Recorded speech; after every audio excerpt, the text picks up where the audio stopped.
Hello दोस्तों, स्वागत है आपका हमारे चैनल नंदिनी गौतम पर, जहां पर हम आपको रहस्यमयी और पौराणिक कथाएं लेकर आते हैं। तो आज की हमारी पौराणिक कथा है, अग्निकुंड से हुआ था द्रौपदी का जन्म और शिवजी के वरदान से मिले थे 5 पति। तो पूरी कहानी सुनने के लिए वीडियो में अंत तक बने रहें और पूरा वीडियो देखें। चलिए दोस्तों, हम अपनी कहानी शुरू करते हैं।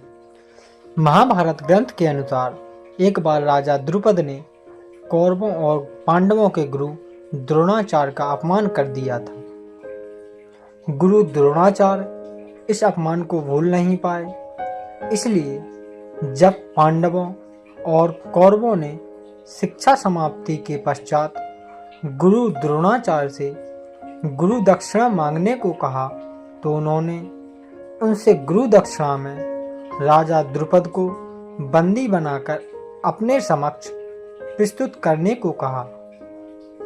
पहले कौरव राजा द्रुपद को बंदी बनाने गए, पर वो द्रुपद से हार गए। कौरवों के पराजित होने के बाद पांडव गए और उन्होंने द्रुपद को बंदी बनाकर द्रोणाचार्य के समक्ष प्रस्तुत किया।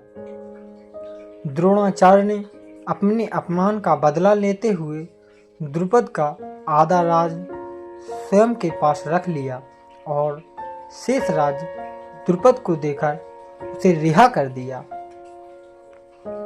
गुरु द्रोण से पराजित होने के उपरांत महाराज द्रुपद अत्यंत लज्जित हुए और उन्हें किसी प्रकार से नीचा दिखाने का उपाय सोचने लगे। इसी चिंता में एक बार वे घूमते हुए कल्याणी नगरी के ब्राह्मणों की बस्ती में जा पहुंचे। वहां उनकी भेंट याज तथा उपयाज नामक महान कर्मकांडी ब्राह्मण भाइयों से हुई। राजा द्रुपद ने उनकी सेवा करके उन्हें प्रसन्न कर लिया एवं उनसे द्रोणाचार्य के मारने का उपाय पूछा। उनके पूछने पर बड़े भाई याज ने कहा, इसके लिए आप एक विशाल यज्ञ का आयोजन करके अग्निदेव को प्रसन्न कीजिए, जिससे कि वे आपको भी महान बलशाली पुत्र का वरदान दे देंगे। महाराज ने याज और उपयाज से उनके कहे अनुसार यज्ञ करवाया। उनके यज्ञ से प्रसन्न होकर अग्निदेव ने उन्हें एक ऐसा पुत्र दिया जो संपूर्ण आयुध एवं कवच कुंडल से युक्त था। उसके पश्चात उस यज्ञ कुंड से एक कन्या उत्पन्न हुई, जिसके नेत्र खिले हुए कमल के समान देदीप्यमान थे। भौहें चंद्रमा के समान वक्र थीं तथा उसका वर्ण श्यामल था। उसके उत्पन्न होते ही एक आकाशवाणी हुई कि इस बालिका का जन्म क्षत्रियों के संहार और कौरवों के विनाश हेतु हुआ है। बालक का नाम धृष्टद्युम्न एवं बालिका का नाम कृष्णा रखा गया, जो कि राजा द्रुपद की बेटी होने के कारण द्रौपदी कहलाई। द्रौपदी पूर्व जन्म में एक बड़े ऋषि की गुणवान कन्या थी। वह रूपवती, गुणवती और सदाचारिणी थी, लेकिन पूर्व जन्म के कर्मों के कारण किसी ने उसे पत्नी रूप में स्वीकार नहीं किया। इससे दुखी होकर वह तपस्या करने लगी। उसकी उग्र तपस्या के कारण भगवान शिव प्रसन्न हुए और उन्होंने द्रौपदी से कहा, तू मनचाहा वरदान मांग ले। इस पर द्रौपदी इतनी प्रसन्न हो गई कि उसने बार बार कहा, मैं सर्वगुण युक्त पति चाहती हूँ। भगवान शंकर ने कहा, तूने मनचाहा पति पाने के लिए मुझसे 5 बार प्रार्थना की है, इसलिए तुझे दूसरे जन्म में एक नहीं 5 पति मिलेंगे।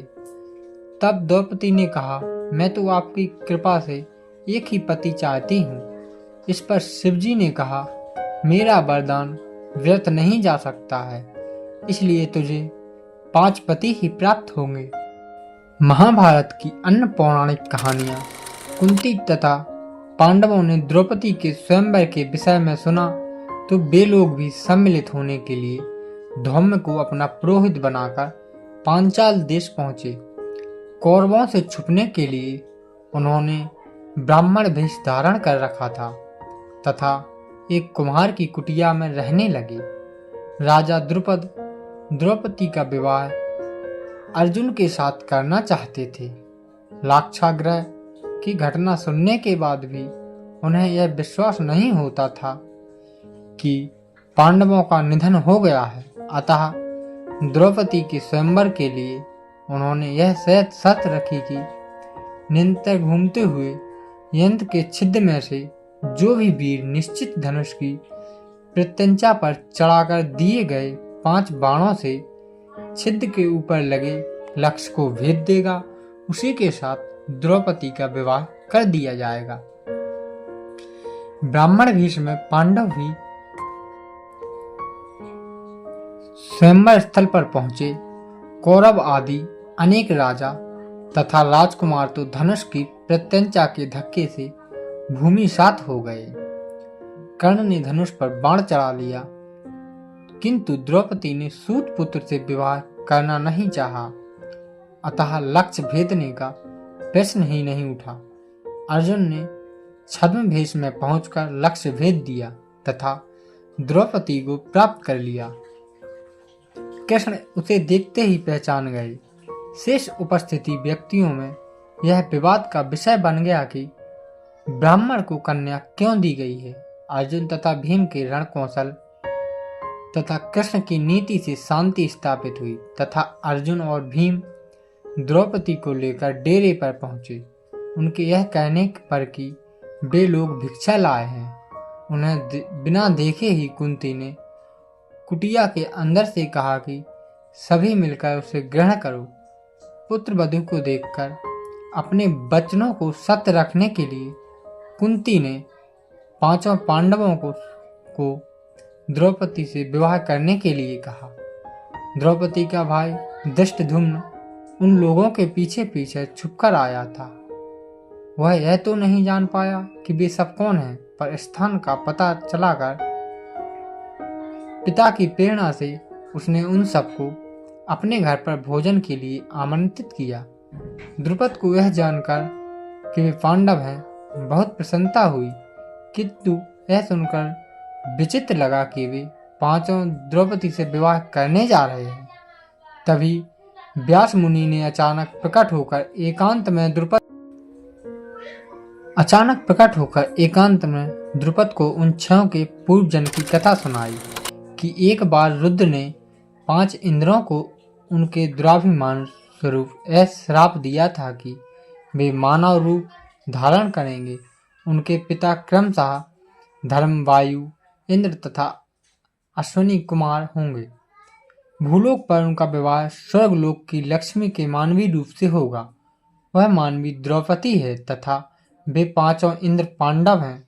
व्यास मुनि के व्यवस्था देने पर द्रौपदी का विवाह क्रमशः 5 पांडवों से कर दिया गया। इस तरह से 5 पांडवों से विवाह करके द्रौपदी पांचाली कहलाई। तो दोस्तों, आज की कथा आपको कैसी लगी कमेंट बॉक्स में ज़रूर बताएं। साथ ही मेरे चैनल को लाइक, सब्सक्राइब एवं शेयर जरूर करें।